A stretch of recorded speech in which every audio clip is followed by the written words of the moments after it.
If it wasn't for pity, no one would have invited you, my dad said, glass of Bordeaux in hand, 250 guests within earshot, at my own sister's wedding. I hadn't spoken to my family in 15 years.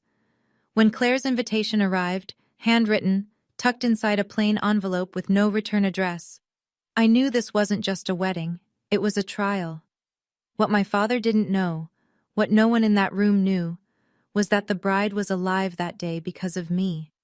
And before the night was over, I'd be saving another life at his table. Before I go on, please take a moment to like and subscribe, but only if you genuinely connect with this story. Drop your location and local time in the comments. I love knowing where you're listening from. My name is Evelyn Ouellette. I'm 37 years old, and I'm a Major General in the United States Air Force. Now let me take you back to a Saturday morning in October, the day I drove 3 hours to attend a wedding I almost didn't survive. The invitation sat on the passenger seat of my 12-year-old Ford, propped against a gas station coffee I'd picked up somewhere around Hartford. Claire's handwriting, small, careful, slanting slightly left the way it always had. Please come. I need you there. I drove with the windows cracked. October in Connecticut smells like wood smoke and dying leaves, and something about that particular combination took me straight back to the last time I stood on my father's porch. I was 22. My suitcase was on the steps before I was. He didn't throw it. He placed it there, deliberately, like a period at the end of a sentence. You made your choice. 3 words, 15 years ago. Still louder than anything I've ever heard through a cockpit headset. I pulled off Route 15 near Fairfield and sat in the breakdown lane for 3 full minutes. Checked my mirrors, checked my breathing, looked at my own eyes in the rear view. You've landed helicopters in sandstorms, I said out loud. You can walk into a wedding. The GPS said 7 minutes to Greenfield Country Club. I could see it before I arrived. Stone pillars at the entrance, a marble fountain, ivy climbing the facade like it was apologizing for the building's excess. A valet in a black vest waved me toward the front circle. I shook my head and parked in the overflow lot, 300 yards from the entrance, between a caterer's van and a gardener's truck. I didn't come to prove anything. I came because my sister asked. The welcome board stood inside the lobby on a gilded easel. A framed photo collage, white matting, silver script. The Ouellette family, established 1988. Every member was there. My father, his wife, Claire, various cousins, everyone except me. The year they'd chosen, 1988, was the year I was born. And somehow, I'd still been edited out. To make sense of that welcome board, you'd need to go back to a kitchen table in Westport, Connecticut, 15 years earlier. I was 22, fresh out of a kinesiology degree, holding an acceptance letter from Air Force Officer Training School, like it was a winning lottery ticket. My father sat across from me at the breakfast bar of our 5-bedroom Tudor, the house he'd bought with 20 years of 16-hour days, building Ouellette Insurance Group from a 1-desk office in Bridgeport. I built this company so my daughters would never have to struggle, he said, and you want to fly helicopters. I told him I wanted to save people, that I'd watched my mother spend 3 years in hospitals, and I'd promised myself I'd learn how to pull people out of the worst moments of their lives. That selling homeowners policies in Fairfield County wasn't it for me. He took it personally. He took everything personally. My mother had died when I was 16. Cancer. The slow kind. The kind that lets you watch. My father married Margaret 2 years later. Margaret, who sat in the living room that morning and told Gerald, loud enough for me to hear, "Let her go, she'll come crawling back." She was wrong about that. My father changed the locks that afternoon, removed me from the family health insurance by the end of the week. Every photograph of me in that house disappeared within a month. I know because Claire told me, years later, in whispered phone calls Margaret didn't know about. I left with 1 suitcase, $1,100 in savings, and the clothes on my back. I didn't take a single thing from that house that I hadn't earned.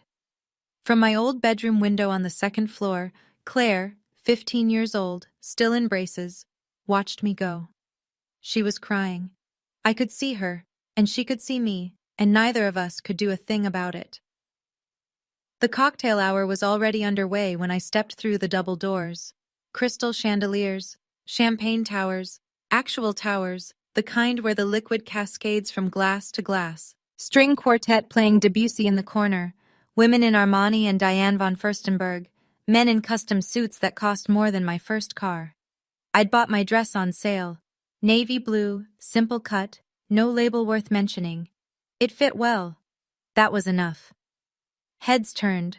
Whispers carried the way whispers do in high-ceilinged rooms, bouncing off marble and landing exactly where they're aimed. That's Gerald's other daughter, the one who left. I thought she was... Wasn't there some kind of falling out? A woman I vaguely recognized from childhood offered a tight smile and moved on before I could place her name. A man with a club pin on his lapel nodded at me, then immediately angled his body toward someone else.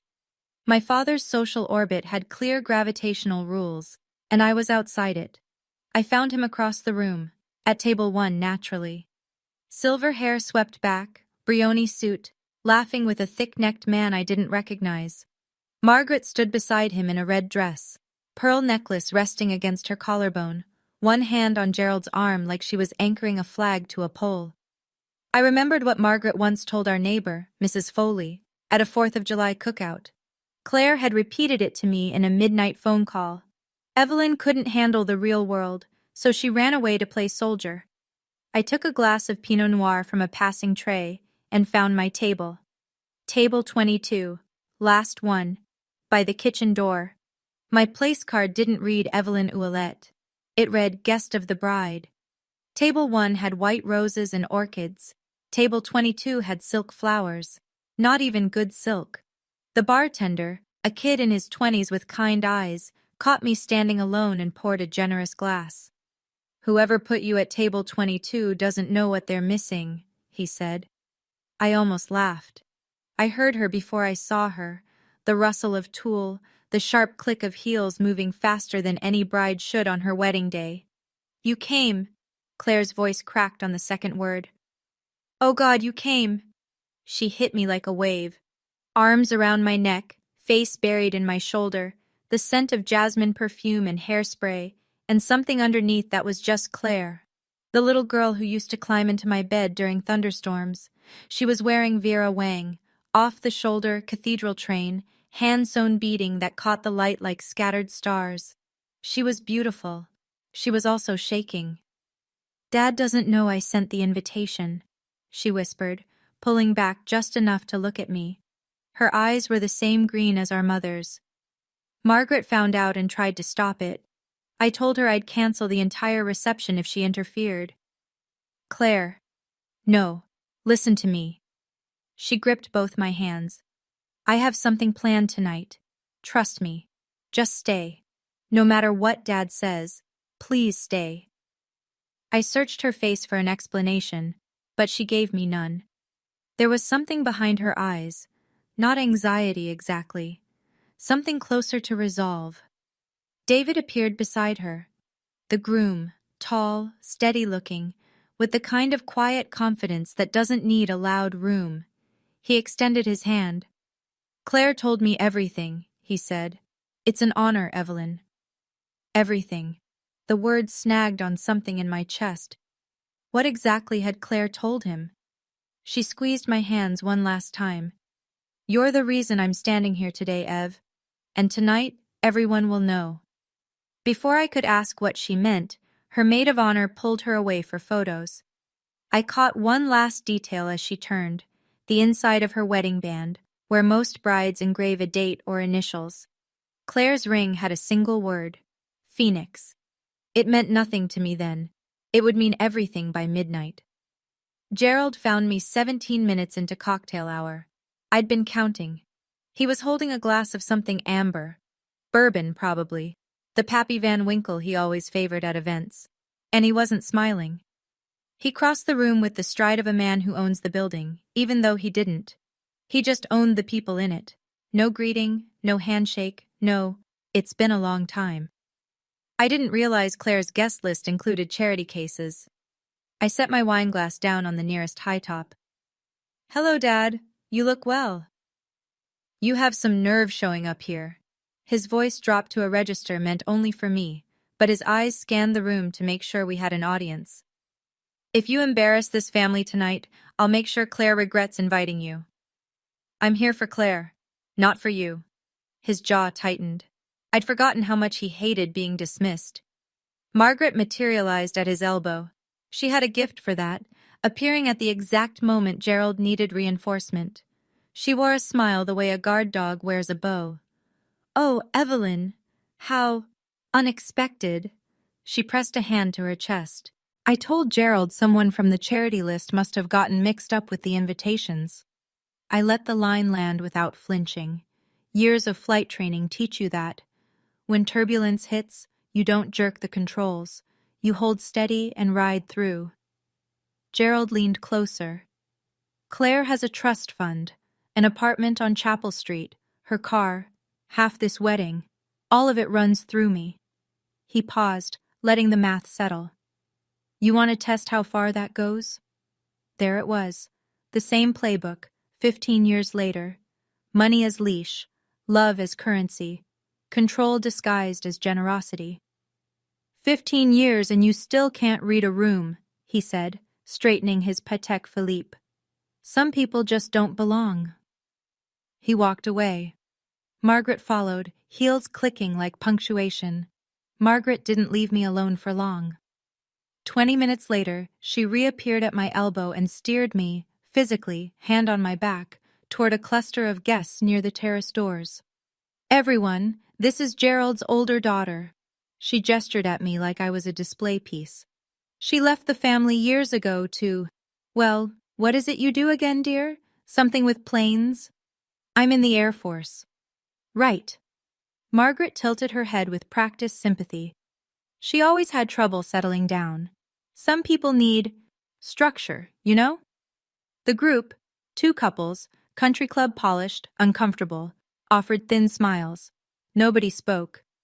In my father's social circle, contradicting his wife was like contradicting him, and nobody contradicted Gerald Ouellette at his own daughter's wedding. Margaret pressed on. She had a talent for asking questions that were actually statements. "And is there a husband? Children? Or is it still just you and the uniform?" "Just me and the uniform." I smiled. Let her have the line. It wasn't worth the fight. In the military, we call this hostile territory. The difference is, in hostile territory, at least they're honest about wanting you gone. One of the women, Patricia, slim, silver earrings, standing slightly behind a heavy-set man in a Tom Ford suit, glanced at my wrist. Her eyes lingered on my watch. It was a Marathon GSR, olive drab, built for search and rescue operations, water-resistant to 300 meters.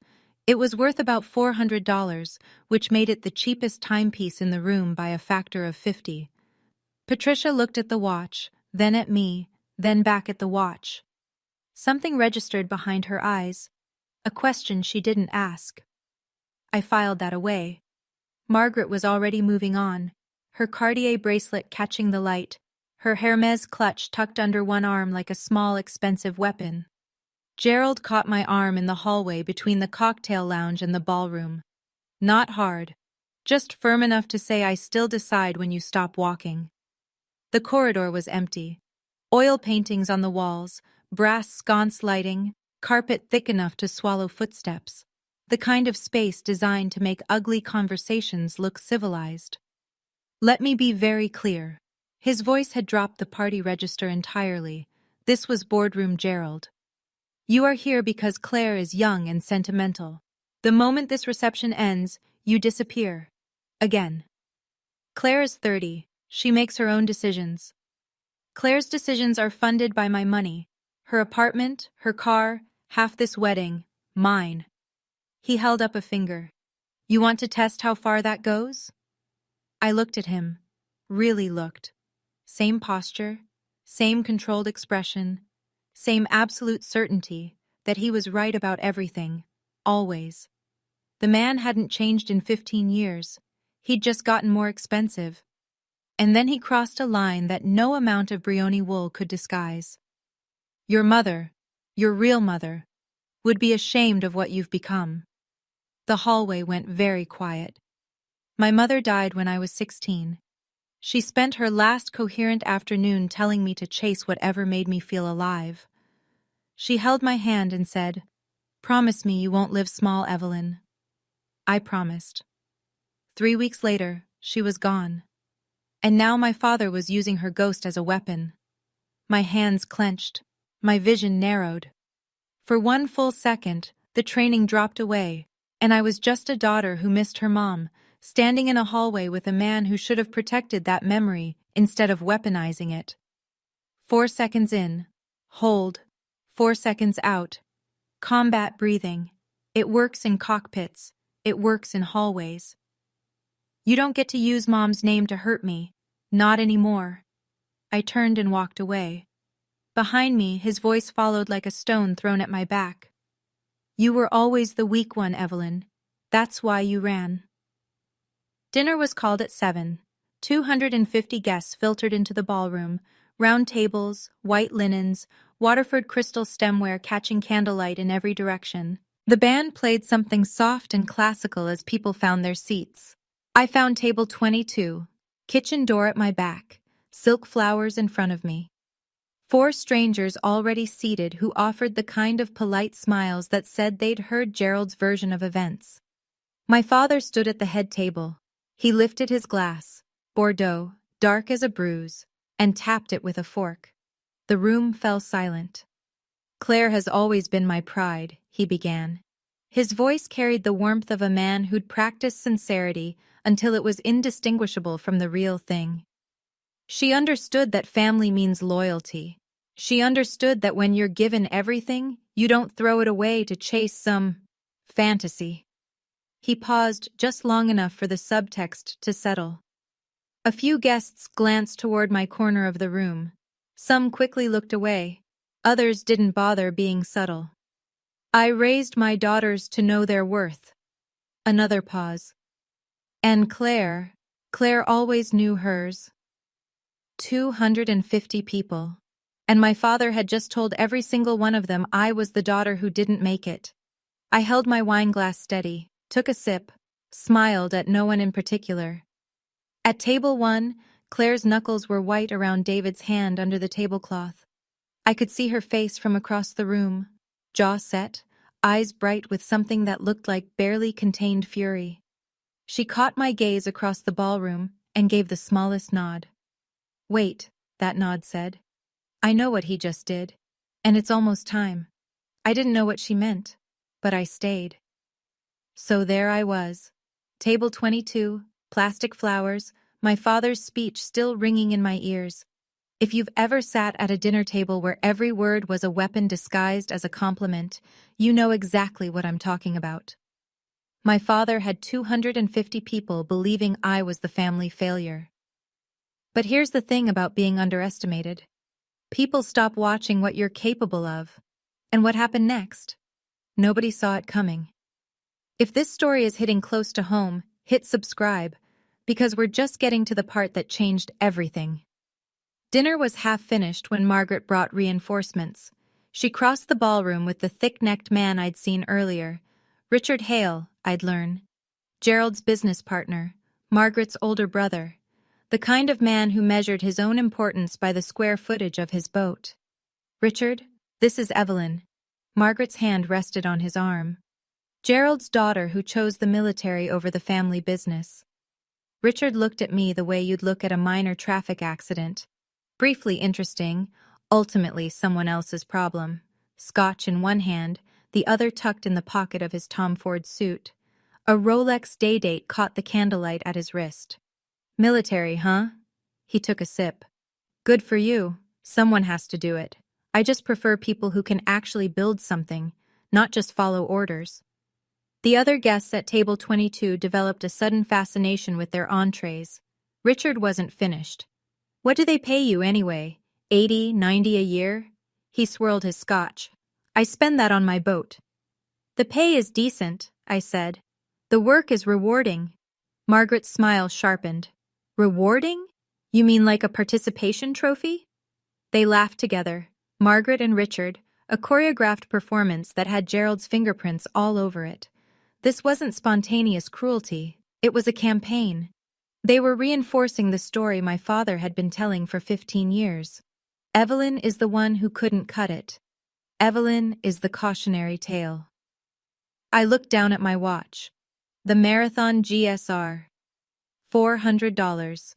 Built for rescue operations in conditions that would kill a Rolex in 12 minutes. Richard caught me looking. "Nice watch," he said. "Very practical." "No offense, sweetheart, but the real world doesn't run on salutes," he added, leaning back. "It runs on balance sheets." I took a sip of wine and said nothing. Some battles aren't worth fighting. Not yet. Gerald arrived at table 22 as if on cue. The three of them now stood around my chair like a tribunal. Gerald on my left, Margaret behind me, Richard across the table, leaning forward on his elbows. "I see you've met my business partner." Gerald clapped Richard's shoulder. "Richard, Evelyn here thinks flying helicopters is a career." "Hey," Richard shrugged. "At least she's not asking for money, right?" They laughed. I didn't. Patricia, Richard's wife, the woman who'd studied my watch during cocktails, sat 2 seats away. She frowned, a crease forming between her brows. She opened her mouth as if to say something, then pressed her lips together and looked down at her plate. Gerald pulled a chair beside mine and sat. His cologne was overpowering, something expensive and suffocating. He dropped his voice low enough to seem confidential, loud enough for the table to hear every word. "You see all these people, Evelyn? Every one of them knows you're the daughter who abandoned her family, and you showing up doesn't change that." He straightened a cufflink. "It just proves you're still looking for something you'll never get." I held his gaze. "And what's that?" "My approval." The table went silent. Even Richard stopped drinking. My father wasn't wrong. Not entirely. There was a 22-year-old girl still living somewhere inside my chest who wanted exactly that. Her father's hand on her shoulder, his voice saying, "I'm proud of you, Evelyn." She'd been waiting 15 years. She'd keep waiting. In rescue operations, the most dangerous moment isn't the storm. It's the second you let the storm decide for you. I set my wine glass down, looked my father in the eye, and said nothing. He waited for tears, for a raised voice, for the scene he could use to justify everything. I gave him silence. Silence unsettled Gerald more than any argument ever could. He couldn't let silence win. Gerald stood, pushed his chair back, and his voice climbed just enough, just past the boundary of private and into the range of 3 or 4 surrounding tables. "If it wasn't for pity, no one would have invited you." The clink of silverware stopped.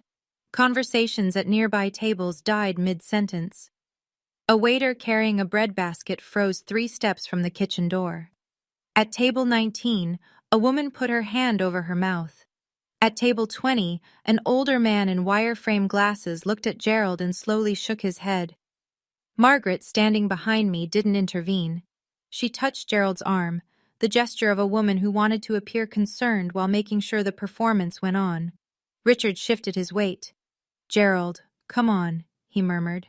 But he didn't defend me. He just looked at his shoes. I lifted my wine glass, took a sip, and smiled. 15 years ago, those words would have broken me. I would have cried, grabbed my coat, driven home blinded by tears, and spent the next decade trying to convince myself it didn't matter. 15 years ago, I was 22 and terrified and alone. I wasn't 22 anymore.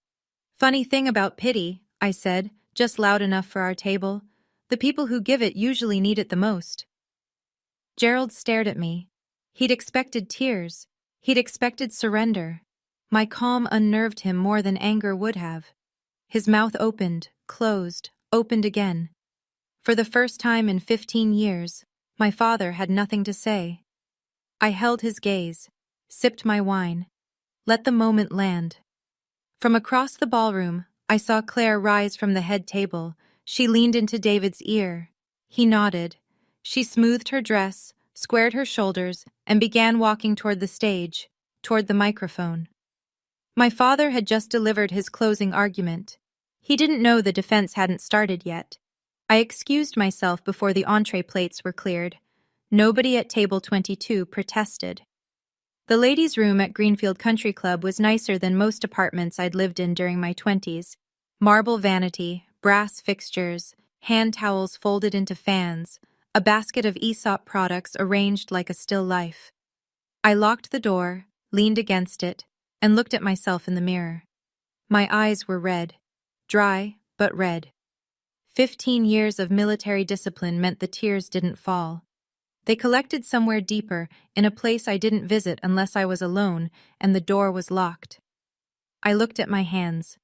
The right one carried a scar across the knuckles, a souvenir from pulling a crew chief out of a shattered fuselage in Bagram, Afghanistan, 6 years ago. Hydraulic metal had torn through my flight glove. I'd barely noticed until the medic pointed out I was bleeding. Those hands had saved people.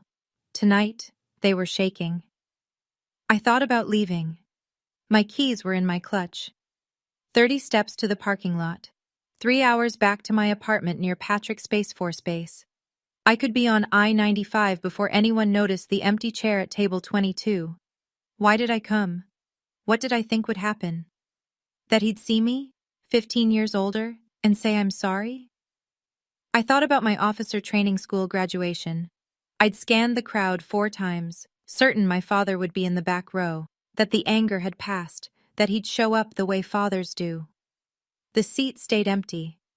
Afterward, my drill instructor pinned the gold bar on my shoulder and said, "Your family's lost, Lieutenant. I've pulled soldiers from burning aircraft. I've landed in zero visibility. But my father's voice in a banquet hall, that's the turbulence I've never trained for." My phone buzzed against the marble countertop. A text from Colonel Diane Webb, my commanding officer, my mentor, the woman who taught me to fly night missions over the Hindu Kush when I was 26 and still flinching at every shadow. "Heard you're at that wedding. Remember who you are, General. We're proud of you." I read it twice. Diane Webb had been a captain when I was a lieutenant. She'd written every recommendation letter that moved me from cockpit to command. She'd called me at 2 a.m. after my first combat rescue and said, "You did good, Willette. Now get some sleep. You've earned it." She didn't know my father. She knew what mattered. That I showed up, that I flew, that when someone was drowning or burning or bleeding, I was the one in the helicopter. I looked at the mirror again. Same eyes, same scar on my knuckles, same woman. 4 seconds in, hold 4. 4 seconds out. Box breathing. The same technique I used at 12,000 feet when the instruments went dark. My father measured success in square footage and a Patek Philippe. My success was measured in lives saved.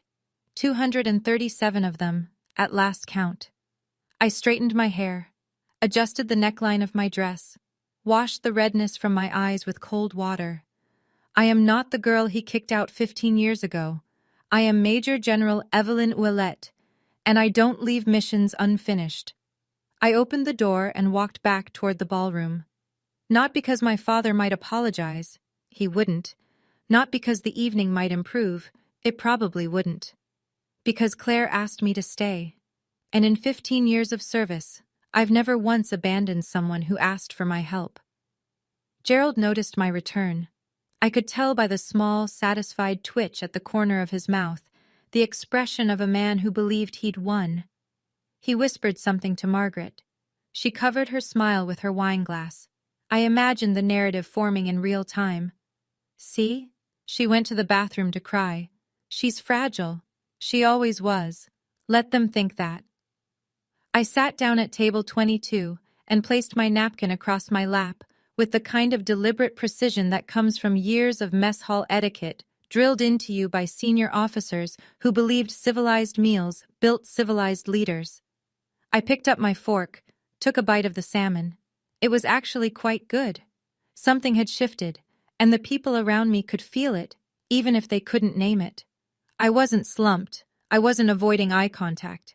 I was sitting the way I sit in a command briefing, spine straight, shoulders level, chin parallel to the ground. This wasn't etiquette. It was posture built by 15 years of standing in front of colonels and brigadier generals and senators who could end your career with a phone call. At the next table, An older man watched me. White hair, trimmed mustache, the kind of tan you get from years of outdoor work. He sat upright in a way that echoed my own, a posture civilians don't carry. He studied me for a long moment, then leaned toward the woman beside him. "Watch her, Dorothy." His voice was low but carried. "That's Officer Baring. And not low rank either." I didn't hear him say it. I wouldn't learn about Thomas Brennan until later. But something in his expression, when our eyes met briefly, a nod, slight and knowing, told me I wasn't entirely alone in this room. Not every ally announces themselves. Some just recognize the uniform, even when you're not wearing it. Thomas Brennan waited until Gerald's group had migrated back to Table 1 before he approached. He was 68, maybe 70. Hard to tell with men who've spent decades on flight lines and runways. Broad-shouldered, deliberate movements, the kind of handshake that said he'd spent his career gripping throttles and saluting flags. "Thomas Brennan," he said, pulling out the empty chair beside me. "Retired Colonel, Air Mobility Command, 28 years. Evelyn Ouellette." He sat down, and his eyes went straight to my wrist. "That's a Marathon GSAR." It wasn't a question. "Rescue wing?" I felt something loosen in my chest, the small involuntary relief of being recognized by someone who speaks your language. "You know your watches, Colonel." "I know my people." He folded his hands on the table, the way officers do when they're choosing their next words carefully. "And whoever seated you at table 22 made a serious miscalculation." We talked for 4 minutes. He didn't ask my rank directly. That would have been forward, even by military standards. But I noticed the shift in his register midway through the conversation. He stopped calling me Miss Ouellette. He started calling me ma'am. In the Air Force, that word carries weight. A retired colonel doesn't call you ma'am unless he believes you outrank him. He stood, extended his hand, firm grip, eye contact, 3-second hold. Military handshake, the kind you give to someone who's earned the same calluses you have. "I don't know your rank, and you don't have to tell me," he said quietly. "But I know enough to say this table doesn't suit you, ma'am." He returned to his seat. Dorothy, his wife, glanced at me with a look that was equal parts curiosity and respect. I turned my watch over on my wrist. On the back, beneath the serial number, a small engraving, USAF. Thomas had seen it, and he understood exactly what it meant. The maid of honor speech came between the entree and dessert. Rebecca Caldwell, 29, Claire's college roommate, polished in the way bridesmaids are polished when they've rehearsed their toast 14 times in front of a bathroom mirror, stood at the small stage with a champagne flute trembling slightly in her right hand. She told the usual stories. How Claire burned pancakes during freshman year. How she'd adopted a stray cat that turned out to be pregnant. How she'd once driven 4 hours in a snowstorm to bring Rebecca soup during a breakup. Then Rebecca's voice changed. 7 years ago, I almost lost Claire." The room went still. She drove off Millstone Bridge in a rainstorm. Her car went over the guardrail and into the river.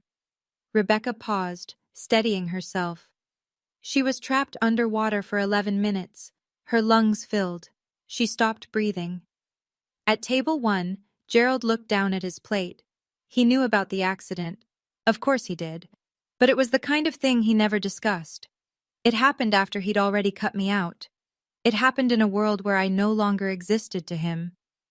"A military rescue helicopter was dispatched," Rebecca continued.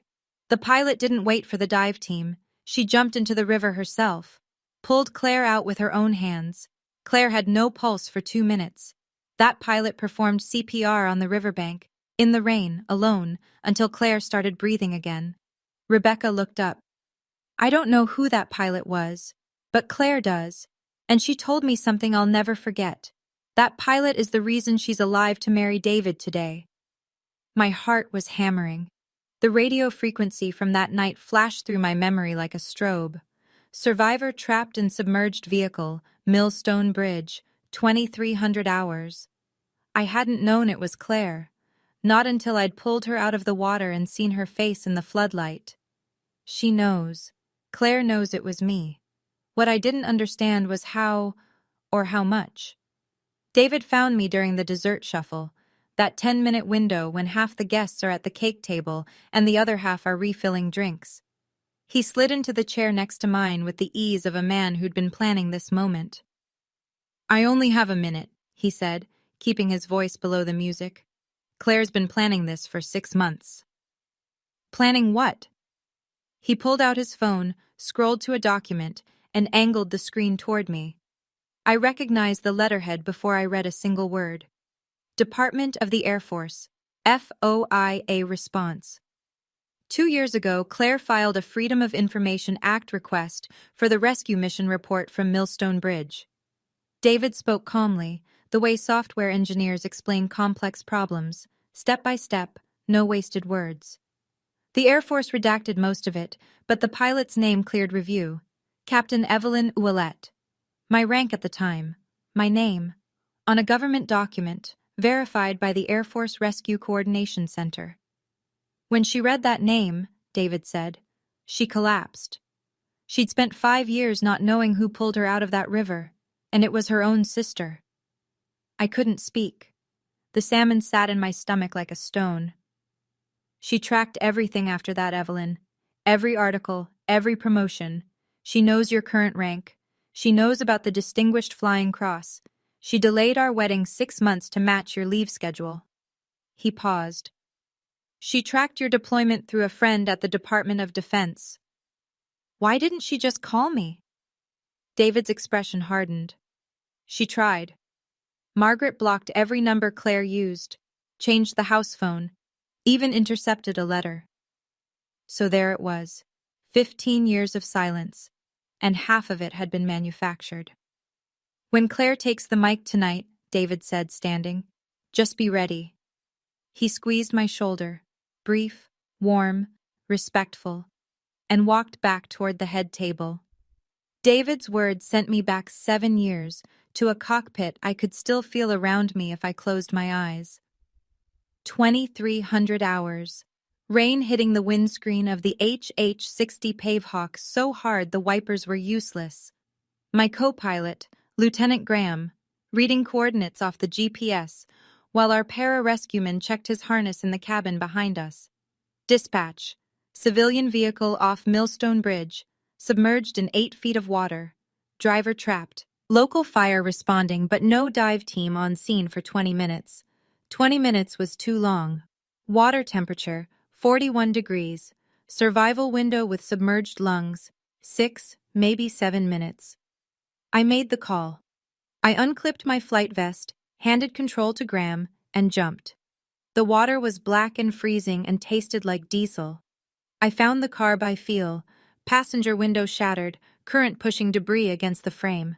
I reached inside, found a shoulder, an arm, a seatbelt, jammed. I pulled my rescue knife and cut the strap. I dragged the body to the surface and kicked toward the bank, laid her on the mud, tilted her head back, checked for breathing. Nothing. Checked for pulse. Nothing. I started compressions. 30 pushes, 2 breaths. 30 pushes, 2 breaths. The rain was in my eyes. My hands were numb. I counted out loud, because counting kept me focused, and focused kept her alive. On the 3rd cycle, the floodlight from the helicopter swept across us, and I saw her face for the first time. Claire. I didn't freeze. Training doesn't let you freeze. But something inside me cracked. A fissure that ran from my sternum to my spine, and I have never fully repaired it. She coughed at 2 minutes and 14 seconds. The most beautiful sound I'd ever heard. I saved 237 people in my career. Claire was number 112. The only one I cried for. I never told anyone. I filed my report. Captain Evelyn Ouellette, mission number 4471-RC, and flew the next morning. That's the job. You don't use rescues as leverage. You don't trade saved lives for family reconciliation.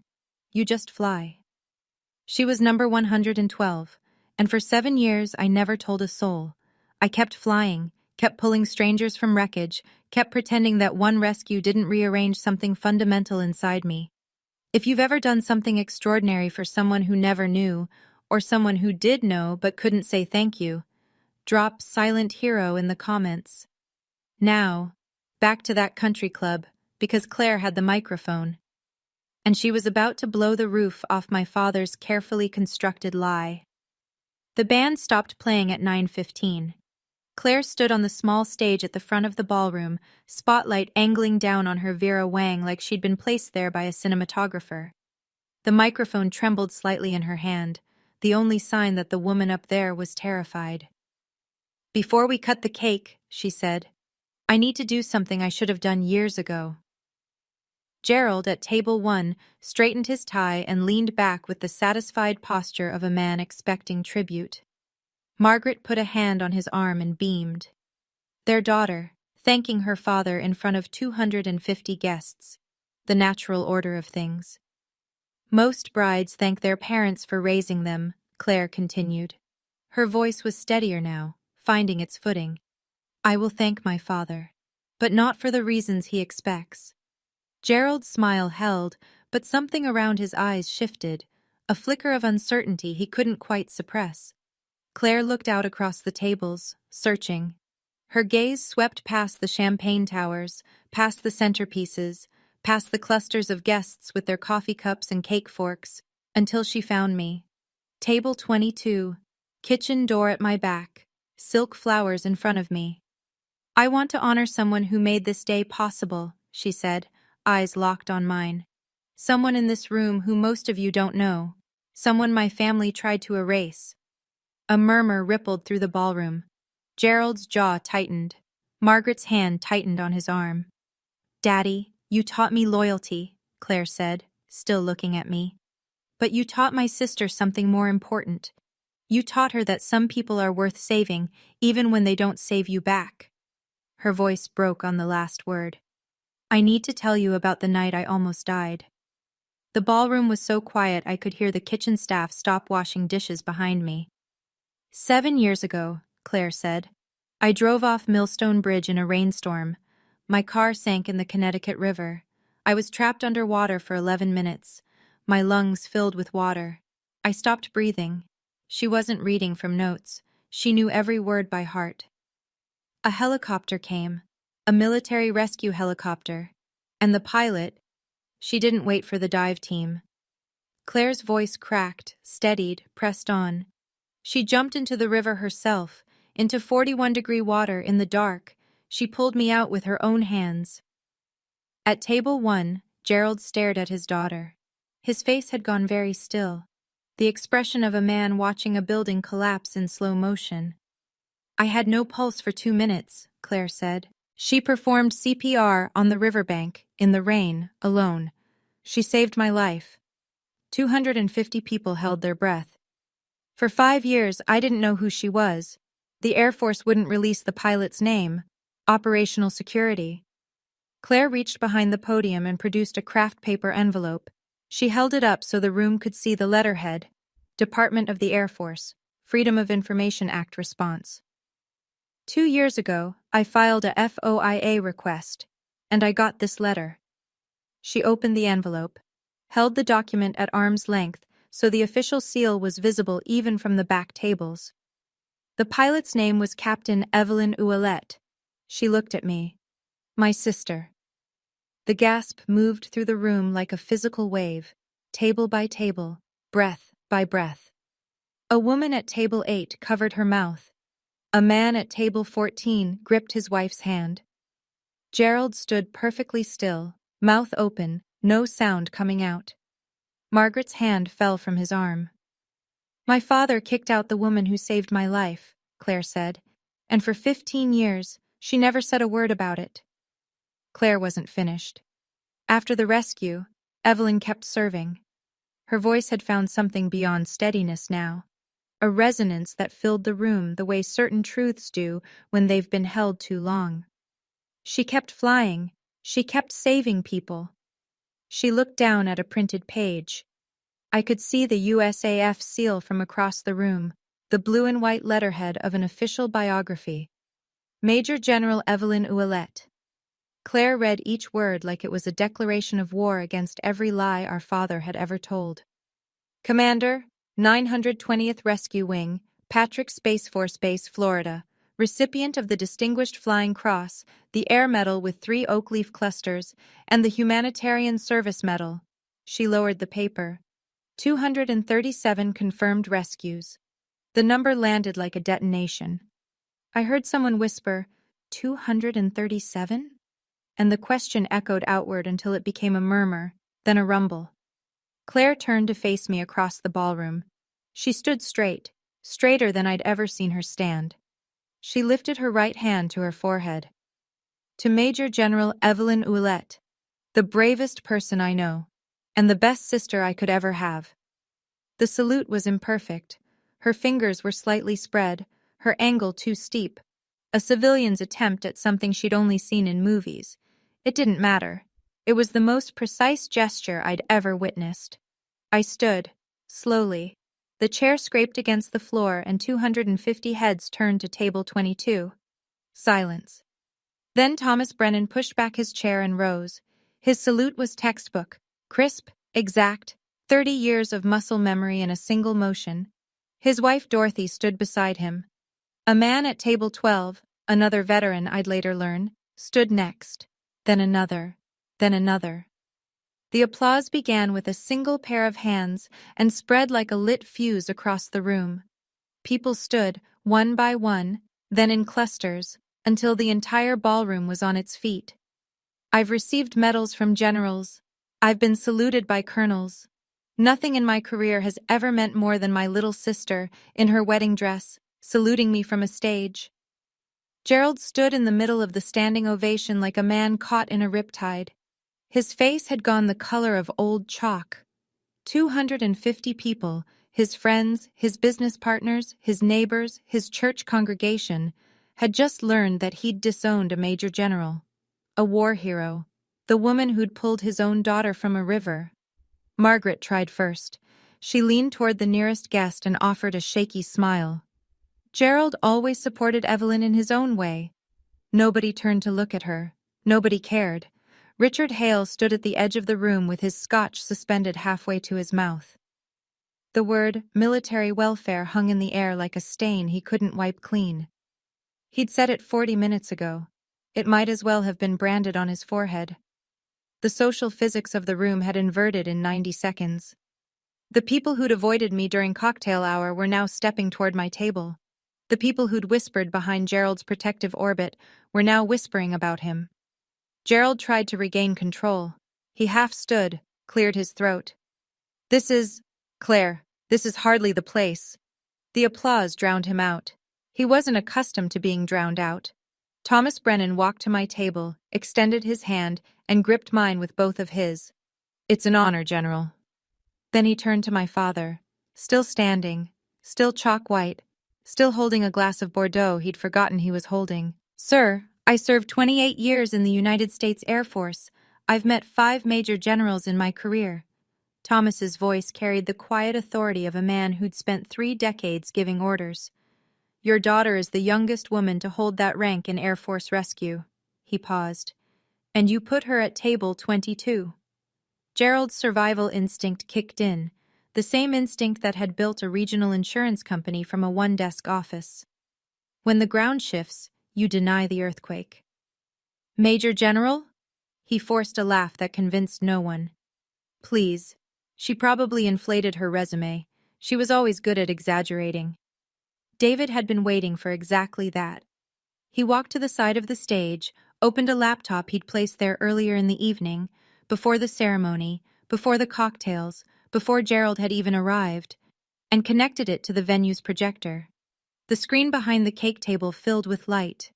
U.S. Air Force official biography, the USAF seal in the upper left, and a photograph, me, in full dress uniform, 2 stars on each shoulder, standing in front of an HH-60 Pave Hawk with the 920th Rescue Wing insignia painted on the tail. David read from the screen with the calm precision of a man who'd rehearsed this 6 times. Major General Evelyn R. Ouellette, Commander, 920th Rescue Wing, Patrick Space Force Base, Florida. He scrolled down.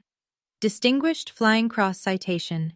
For extraordinary achievement while participating in aerial flight, Captain Ouellette personally entered a submerged vehicle to extract a civilian survivor under extreme conditions, performing life-saving resuscitation on scene despite hypothermic exposure and zero visibility. Gerald stared at the screen.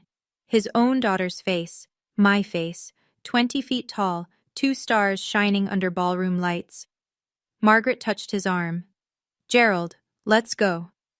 He pulled away from her. He didn't move. He just stared. At a table near the bar, a man I recognized from Gerald's business circle, someone who'd shaken my father's hand during cocktails, turned to the woman beside him and said, loud enough to carry, "He kicked out a 2-star general? I wouldn't kick out a 2-star anything." Gerald had nothing left to say. The evidence was public record. It was on the screen. It was a fact, and my father had spent 15 years building his case on fiction. Fiction doesn't survive contact with a FOIA request. What happened next wasn't in anyone's plan. Richard Hale had been standing near table 1, gripping his Scotch glass with both hands, face flushed from alcohol and humiliation. His jaw worked silently. Sweat beaded along his hairline. He tugged at his collar. Then he dropped the glass. It shattered on the marble floor. Waterford crystal, $200 in shards. And Richard's hand went to his chest. His face drained from red to gray in the space of a single breath. His knees buckled. He collapsed sideways, pulling the tablecloth with him, sending a centerpiece of white roses crashing to the ground. Patricia screamed. Margaret screamed. The room erupted into chaos, chairs scraping, guests shouting, a waiter calling for the manager. I was already moving. I'd crossed 20 feet of ballroom floor before my conscious mind finished processing what my training had already identified. Male, 60s, acute onset chest clutch, loss of consciousness, collapse. Probable cardiac arrest. I dropped to my knees beside Richard, tilted his head back, checked his airway, put 2 fingers on his carotid. Nothing. No pulse. No breath. "Somebody call 911, now." My voice came out in command register. Not the voice of a wedding guest, not the voice of Gerald's forgotten daughter. The voice of a woman who'd spent 15 years pulling people out of the worst moments of their lives. I positioned my hands, locked my elbows, started compressions. 1, 2, 3, 4. I counted aloud, hitting the sternum at 110 beats per minute. The textbook rate. The rate I'd drilled 1,000 times in advanced cardiac life support recertification. "Is there an AED in this building?" I called between compressions. A staff member in a black vest sprinted toward the lobby. 30 compressions, 2 breaths. 30 compressions, 2 breaths. The man who'd called me military welfare less than an hour ago had no pulse, and the only thing between him and death was a pair of military-trained hands. The AED arrived. I tore open the pads, placed them on his chest. Clear. Shock. His body jerked. The monitor beeped once, then flatlined. Still nothing. I didn't hesitate. 30 more compressions. 2 more breaths. The crowd had formed a wide circle, silent now, the panic replaced by the kind of helpless stillness that occurs when people realize they're watching someone die. I repositioned the AED pads, checked the rhythm on the monitor. Ventricular fibrillation. Shockable. Clear. I hit the button. Richard's chest rose and fell with the jolt. Beep, beep, beep. Sinus rhythm. Weak, but present. Richard coughed. A wet, ragged sound, and his eyelids fluttered. I rolled him onto his side, into recovery position, and placed my hand on his shoulder to keep him stable. "Stay still, Richard. You're okay. Paramedics are coming."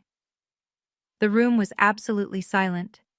250 people, not a single sound except the beep of the AED monitor and Richard Hale's labored breathing. The paramedics arrived 6 minutes after the 911 call. 2 EMTs and a medic with a stretcher. They assessed Richard quickly, vitals stabilizing, consciousness returning. The lead paramedic looked at me, kneeling on the marble in a cocktail dress, hands still positioned for compressions. Whoever started CPR saved this man's life. Textbook response. He paused. Are you a medical professional? Advanced Cardiac Life Support Certified. Air Force Combat Medic Training. He nodded, the way professionals nod at other professionals. They loaded Richard onto the stretcher. As they lifted him, he turned his head. His eyes found me. The man who'd spent an hour mocking the military was looking at the military-trained woman who'd just restarted his heart. His face crumpled. I'm sorry, he whispered. His voice was barely there. For what I said. I'm so sorry. Margaret stood beside the stretcher, mascara streaked, watching her brother cry. She looked at me. The contempt was gone. In its place was something she probably couldn't name. Gerald stood 5 feet away, arms at his sides, mouth open. 15 years of narrative, gone in 6 minutes of CPR. Don't apologize, I told Richard. Just breathe. That's all that matters right now. The paramedics wheeled Richard out through the service entrance. The ballroom lights seemed brighter now, or maybe I was just seeing more clearly. My dress had a crease at the knee from kneeling. My hands were still warm from compressions. 250 people stared at me. Claire appeared at my side and held out the microphone. I shook my head once. She pressed it into my hand and whispered, "Please." I looked at the mic. I'm not a speaker. I'm a pilot. I give orders over radio frequencies and briefing rooms, not ballrooms. But Claire's face told me this wasn't about speeches. I took the microphone. I didn't come here tonight for recognition. My voice was steadier than I expected. I came because my sister invited me. The room listened.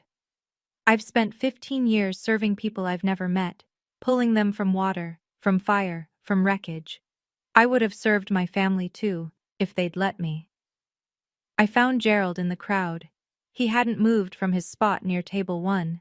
His Bordeaux sat untouched. His Brioni suit looked like it belonged to someone else. Dad, I forgive you. I held his gaze. Not because you've asked, but because I need to. Carrying resentment doesn't suit me. It never did. He blinked, said nothing. But I want you to understand something. I didn't fail. I chose differently. And that choice has saved 237 lives, including your daughter's. I set the microphone on the nearest table, didn't linger, didn't wait for a response. I don't need your approval to know my worth, I said. Without the mic now, just my voice in a quiet room.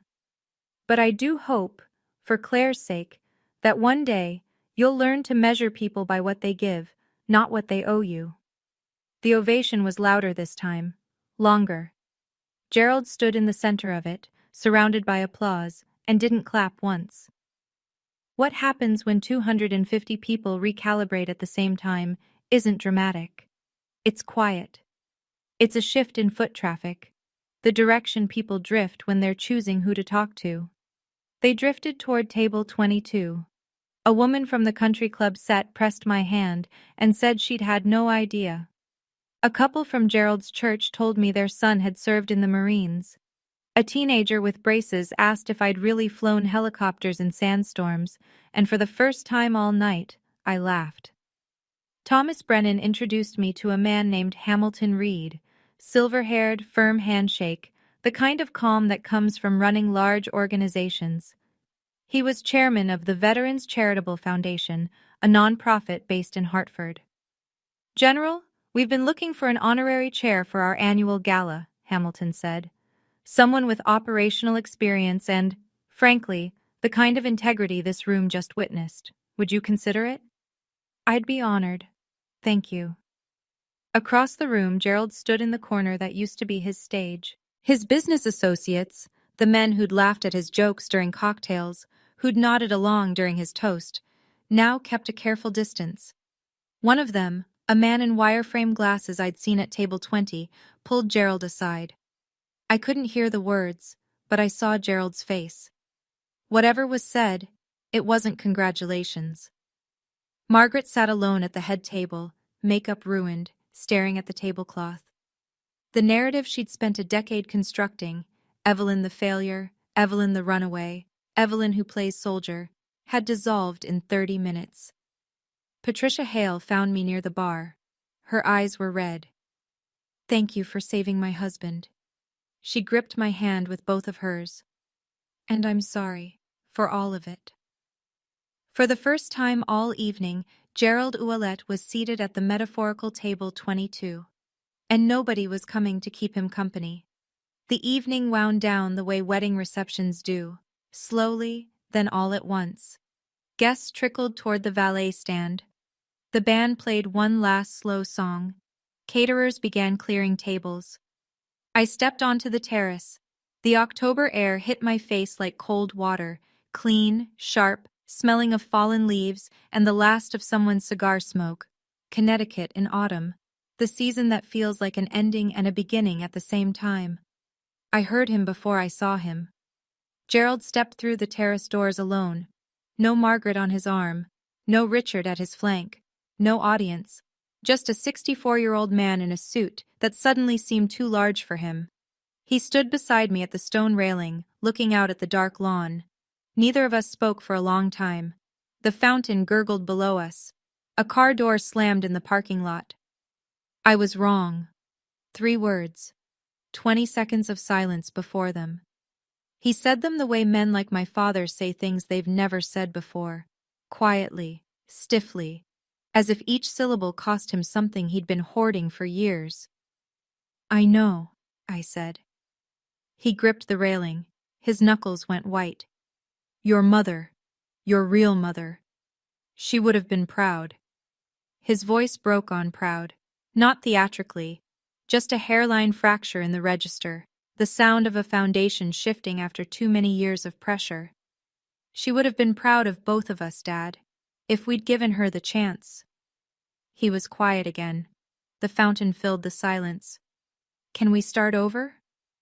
I looked at him, really looked.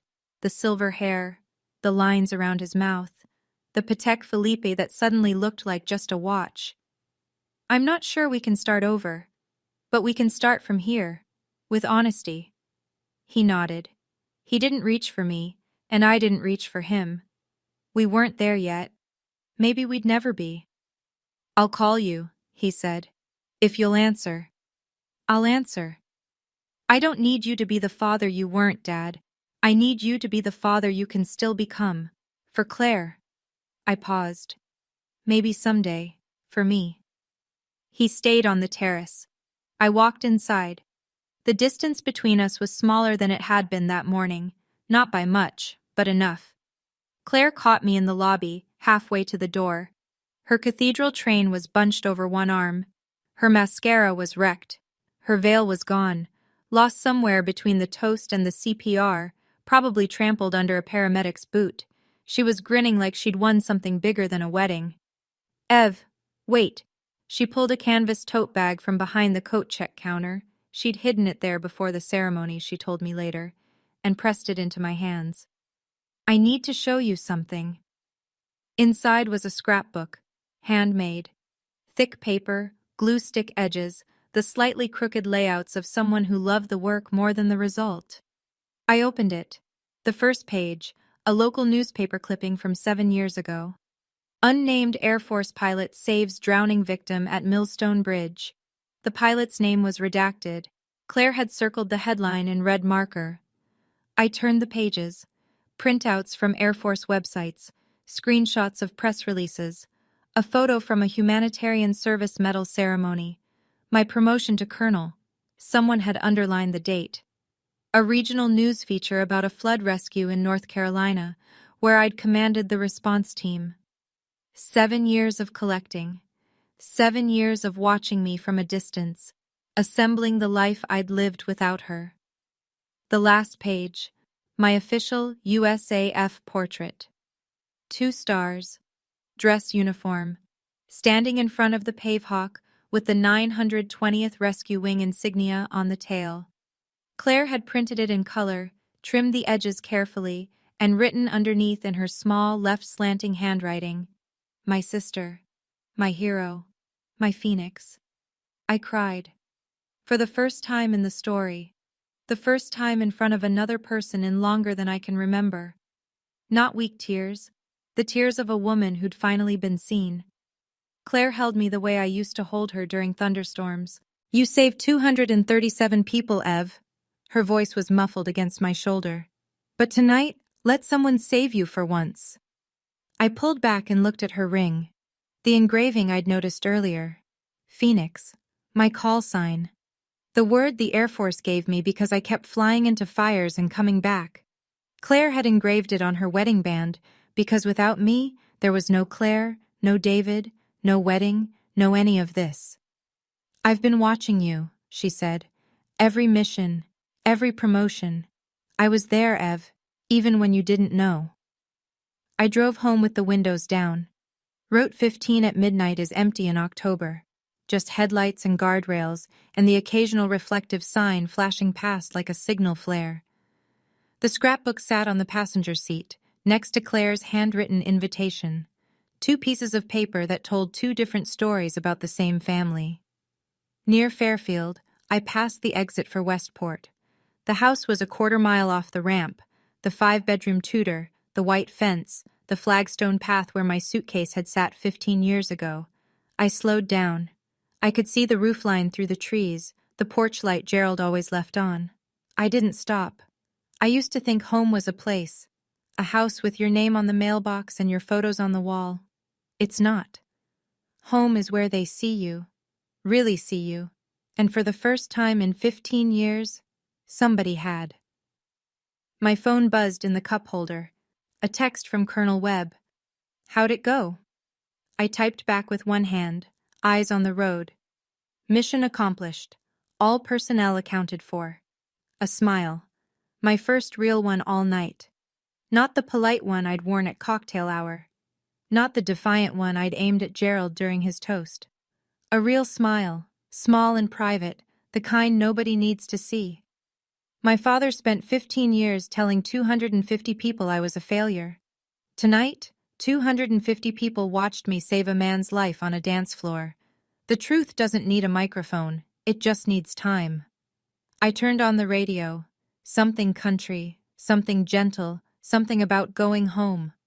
The Ford hummed along the highway. The Connecticut dark closed around me like a curtain, soft and final. I didn't look back. Some people measure success in Patek Philippe watches and Brioni suits. I measure mine in heartbeats. 238 now. 238 heartbeats. That's my number now.